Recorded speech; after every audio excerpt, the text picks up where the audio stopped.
سلام به همه شما دوستای عزیز. امیدوارم هر جا که هستید شاد و سلامت باشید.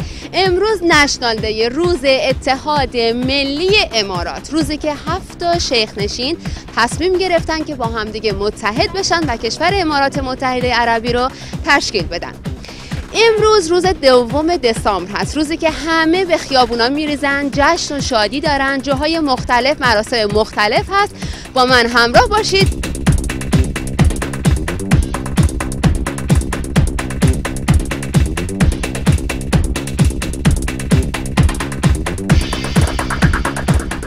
Hi, good evening. So, just I want to ask you, what's the date today? The National Day. National Day. What are you doing in National Day normally? We are coming to take around here in Jumeirah. Take around. Why everybody choose Jumeirah? I see it's too much traffic, but example the other road is not too much traffic. What do you think? Because it's the best place in Dubai. Okay. It's famous place and best place to running, yeah? Okay, who make this car design? Who He make it. He make it. You make it alone? Me and them make. They make it alone. So it's so nice, and I hope to have good night. Enjoy your time. Okay, thank you. Okay, bye.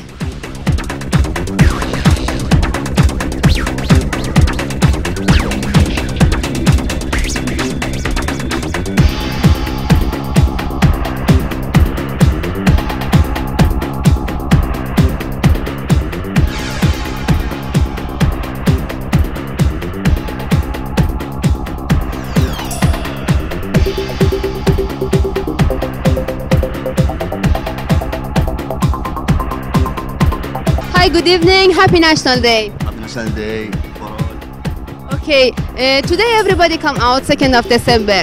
What do you think about the union of National Day? Yeah, this 2 December is happy for all UAE.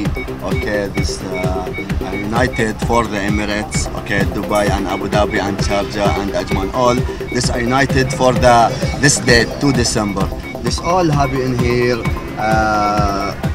National Day happy for the all.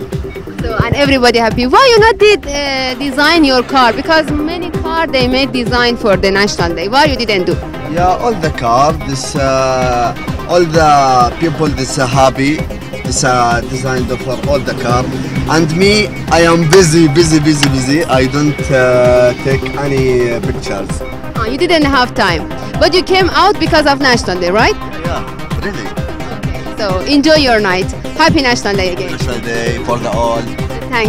Thank you.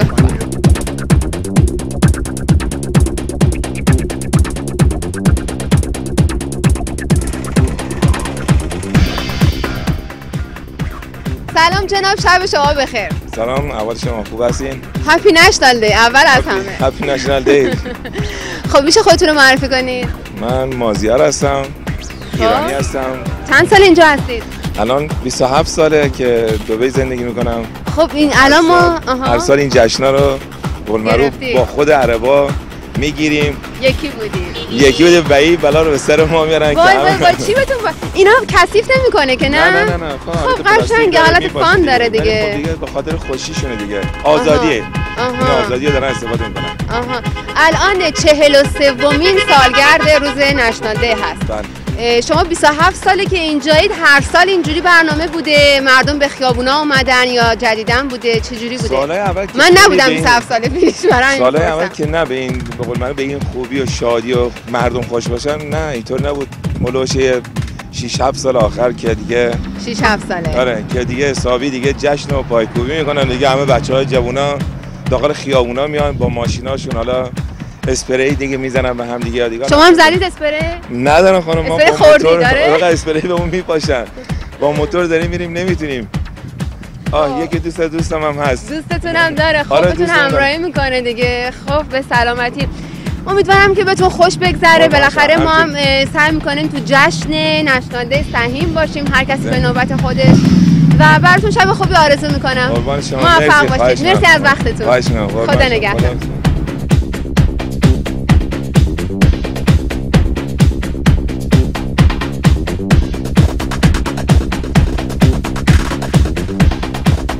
جناب شب شما بخیر. شب شما بخیر.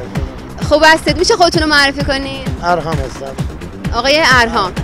خب شما 30 سال ایران نبودم اصلا ایران نرفتید.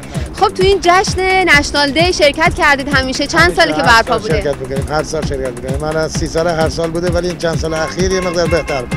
بهتر بوده. بهتر بوده. خب چه برنامه خاصی دارید؟ مثلا اینجا میان بعضیا ماشینا رو تزیین میکنن، بعضیا حالا فقط نمیدونم توی این خیابون جمعرات که میرن دور میزنن یا جاهای دیگه هم هست؟ همه جا از ابوظبی میان، ولی بیشتر تو دبی. بیشتر تو دبی. نه ابوظبی به اندازه دبی نیست؟ ابوظبی هست، ولی بیشتر از ابوظبی اینجا تو دبی میان، چون چارتر و آزادیش بیشتره. اوکی، من بیشتر برنامه‌های تلویزیونی صدا سیما رو دیدم که توی ابوظبی بیشتر ولی ضبط میشه. ولی دبی توریستش بیشتره. آره تقریبا. نه الان توجه بکنید بیشتر ماشینای ابوظبی و العین هم اینجا هست. آره، ولی از دبی نمیبینی که مثلا ابوظبی برن. خب شما برنامه خاصی داشتیم؟ با خانواده بودید؟ تنها اومدید؟ نه، هر سال با خانواده با ماشین بودیم، ولی امسال دیگه با دوستان با موتور. امسال چون با موتور فکر کنم راحت‌تر، اینقدر سخته تو این ترافیک هی برن بیان. الانم می‌بینید پشت سر من خلوته، به خاطر که پلیس سر چهارراه وایساده بسته یه ذره خیابون خلوت بشه دوباره راه رو باز کنن. به هر جهت امیدوارم که شب خوبی داشته باشید. ما هم سهیمیم توی نشنال دی. مرسی از وقتتون. خدا نگهدار.